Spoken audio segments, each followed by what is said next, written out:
Hey y'all, welcome back to the ranch. I'm Jared Paul, and today I just noticed that my money tree planting is taking up the entire window, growing into some flowering succulents and my flowering peppering chilies next to them, and I want them all to have their own nice space. I hate it when things are cluttered. That's like my forever goal, which is difficult when you're like a tree hoarder. It's to have everything have its own space. So I really worked on it on the deck this year, especially for the summer months when all of my trees that come outside are outside.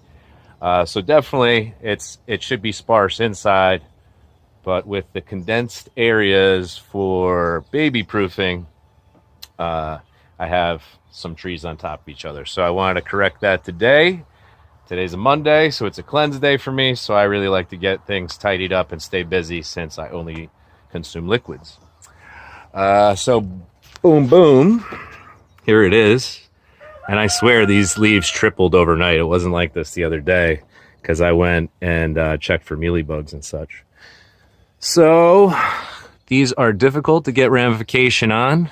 And so I'm thinking, why not take advantage of these huge leaves, just nipping them off. Probably won't do any hard pruning, and hopefully get some extra new branching for the second half of summer, since we do have a shorter growth season here. So that's my goal. Take off these older, larger, ugly, well, they'd be fine in like an atrium, on a larger trunk tree.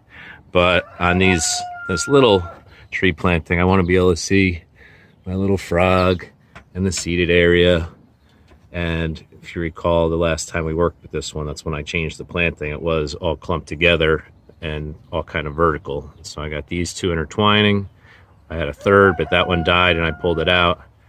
And then we have the one I laid on its side so that it acts like one of those palm trees when you're walking along the beach and they're just growing naturally like that, or even dead sometimes.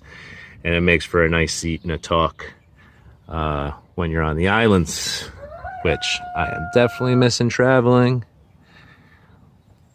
We have not done anything really adventurous since we got back from our honeymoon March 2 years, 3 months ago, because Laura got pregnant. Pandemic, pregnancy, and then new baby. So we have plans to do some traveling in the near future, but until then, I'm gonna live through this planting, my little beach scene. I like that ocean washed rock up there, nice and shiny. I think it just adds to a well-balanced planting. So I'm happy with how this is turning out. So why don't we get in there, get some defoliation going, and see how the branching looks. So that's what's coming up on today's episode of Jarhead Bonsai.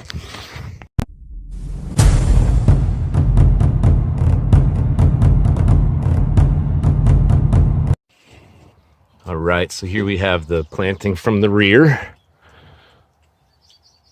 And I had put some fine beach sand from my local pond here in there, but I think I got to top that off. So just from like watering, it's kind of like mixed with the perlite below. It had a really, really light bonsai soil when I did the repot. So this is our front. Let's see. Is that good? I guess that's all right. Okay. You hear Carl the rooster, forever at it. I might completely defoliate because I know these things are well established now. Maybe I'll just leave the active bud at the top, and I'll be a little taller than I would want them to be ultimately, but I don't know that I want to do a hard pruning. Again, after losing one with the repot and pruning, I think I have to just take things a little slower with these guys. Give it another season to fill in again, and then maybe next spring prune them off. I don't know. Maybe they'll just, these types of trees are surprising, and they're not meant to be grown in this area, so you have them indoors all the time so they don't act like they would in nature, or indoor outdoor. And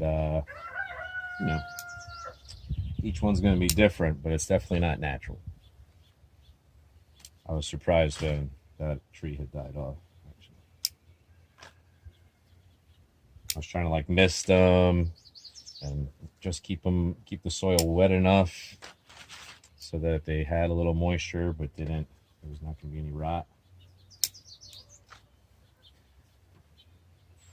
But still have 3 of the 4 surviving, and actually 4 is a terribly unlucky number for a tree planting. So maybe it was just natural selection. So this tree's looking good. I love how it's coming back strong. It's my favorite style of palm tree. Just totally gnarly and all over the place. So we don't have a lot of branching, but there's a healthy bud here and a healthy bud here. So I would like to see how, if it naturally back buds just from the defoliation, if energy starts popping out elsewhere, and then just let these ones come out, because it's not too long.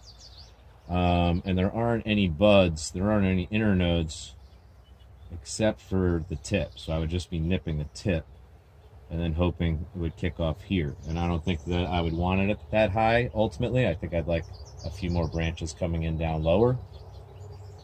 So that's why I'm not going to prune it today.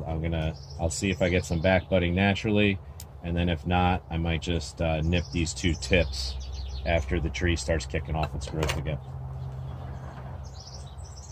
I hope all that made sense and I covered it. I just get caught in a thought, and I swear I say like half of the important stuff, but you'll forgive me.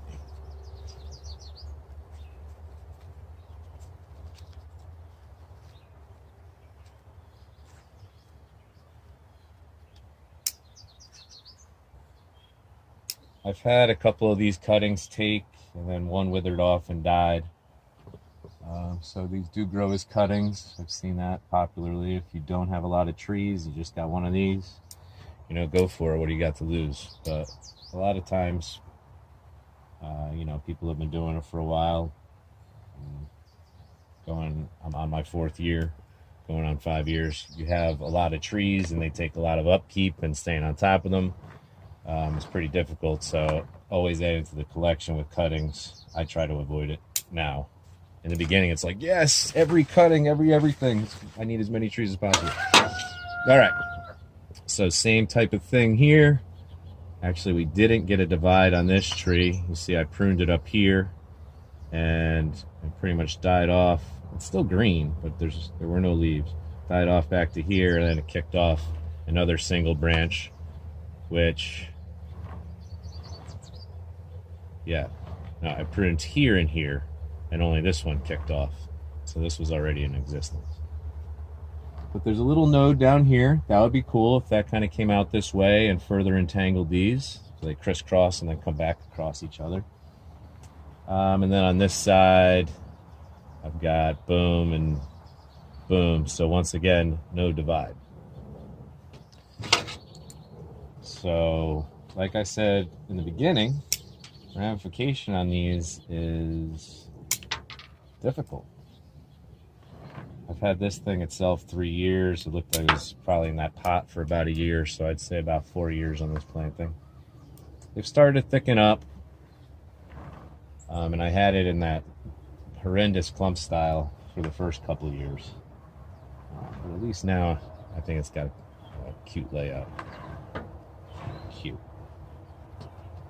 Man, they do not have a deep root base at all, and that's what I noticed mainly with these was they did not have deep roots at all for being in the same pot for over 2 years, possibly more than 3.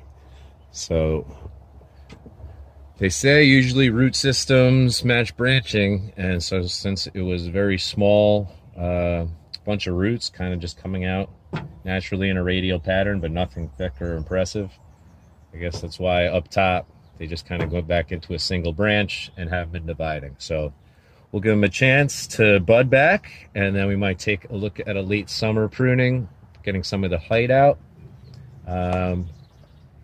Or if we don't get any and they just continue to get leggy, then I'll do the same thing. I'll still do a pruning.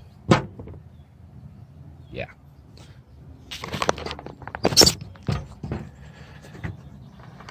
All right, so speaking of palm trees, that has been the most exciting part of this summer season for me, is seeing those kick off new growth. So I have a couple that I repotted, and they take a bit when they're in pots to recover. Okay, so this one has been in a small pot since it was grown from a seed. This is a Canary Island date palm, and you see we've got a nice little branch coming out the middle there, or a frond, and starting to get a little bit of character to the trunk, having removed its first set of 2 years worth of leaves, the outer rim, and then they grow up straight from the middle. But this is a new type with the maturity, so you start to get the classic branch, not with the spikes yet, but before it was basically just something like that. It's just like that for about 2 years. That's what happens when you have basically a 6-month winter. All right, so now I've got these right outside my glorious entryway to the garage gym. So this planting, I might have to replace the moss. I can't tell if it's live but that color doesn't look good, but I like the thickness and the layout. We got a little spruce tree that wants to grow in there, so they grow so slowly I could leave that thing for 2 years and then remove it and probably have a better chance of transplanting it, and it's not bothering that palm. But then the palm comes in the winter. All right, we'll think about that in fall. So this is all new growth. It comes out pretty quickly. In the beginning it's soft, and then these are a year or so old, and then they're nice and sharp, and you know, when you do the pruning, they're spiky. So these are sago palms, king sago palms. This one was from a nursery rescue, looking beautiful. This one I got for Laura for her birthday. So wow, so that's gonna be 5 years we've had this one in South Carolina at this dope ass farm. The guy, it's called Barefoot Farms, and the guy literally works for a living barefoot, has been for decades and decades.